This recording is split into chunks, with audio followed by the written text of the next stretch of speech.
Okay, I'm back to show how to shape a batard. A batard is an oval banneton, and this dough has been in bulk ferment for about an hour and a half, almost 2 hours. It's got air bubbles in it. It shows it's ready to shape. It's got bubbles on the bottom, on the sides. It's maybe even a little bit overproofed, so it's going to be sticky and a little harder to handle than I want, but we'll do our best. I use water to spray down my counter and my hands and my tools because it's not as messy as flour. Some people use flour and that works for them, they like it. And when the dough is this wet, it probably wouldn't hurt to use flour. So if you're more comfortable with that, go ahead. This is rice flour. I use it for putting in the banneton to keep the dough from sticking to it.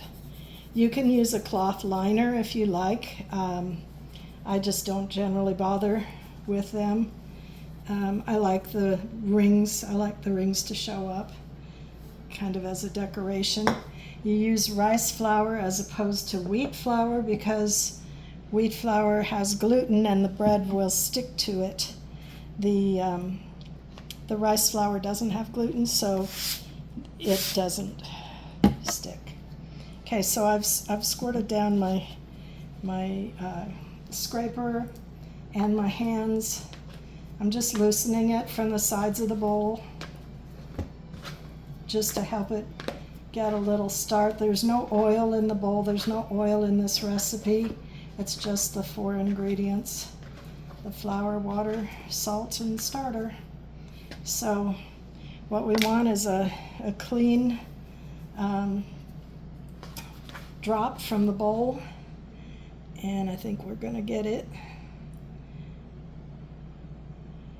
If it's overproofed, sometimes it will stick in the bowl. I think we're doing pretty good there. Okay, it's clean, and that's always a good sign. We look for that. Okay, this is a really wet dough. So anyway, to shape a batard, there's lots of ways of doing it. I've done lots of different ways, but this way is the one I found to be the simplest. Maybe doesn't give you the most tension, but it's easy to do. So what you're going to do is fold one side over, fold the other side over. Okay, I'm popping some of these bigger air bubbles. I don't like great big bubbles in my bread. I'm kind of trying to form it into a little bit of a triangle, a little bit wider at the bottom than the top. Then I'm going to take the top, kind of stretch it and turn it. I don't know if you can see that. I hope so. I don't have fancy recording equipment, so I can't see what you're seeing. But you're just rolling it and then sealing it, roll it, seal it. You want to stretch it, but you don't want to tear it. One of the reasons you want it wider at the bottom is because it kind of, then you can take that and cover it, but mine wasn't really wide enough today on this one.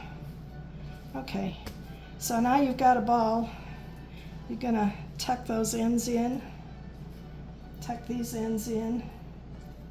Now you're gonna pull it and try to get some more tension. I don't know if you can see it, I hope. Kind of taking it for a walk, wet hands, and you pull towards you. And this helps to build the tension.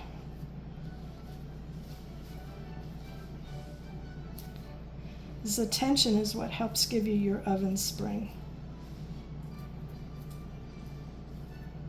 I think this dough probably was ready to go about half an hour ago. My house is 79 degrees, and I think it would have been ready in an hour and a half. Gotta watch the dough, not the clock. I keep saying that, but I didn't follow my own advice. So I got some sticky dough on my hands here, but that's okay. It's gonna turn out all right, and it'll taste good. That's always the consolation. It always tastes good. Might not be the prettiest loaf you've ever made, but it will taste good. So you're gonna pick it up and just turn it over so the smooth side is down and the rougher side is up. And then we will just put the cap back on it. And before putting it in the fridge, it's always a good idea to put it into a plastic bag. You can use a Walmart bag or any plastic bag that you have. I have bread bags that fit this, and then I just reuse them to store the bread in after it's baked. But this will go in the fridge overnight. You can bake it anytime tomorrow or the next day. It'll be ready to score and bake. I'll be baking these tomorrow afternoon, so I will also film that if I remember to hit record.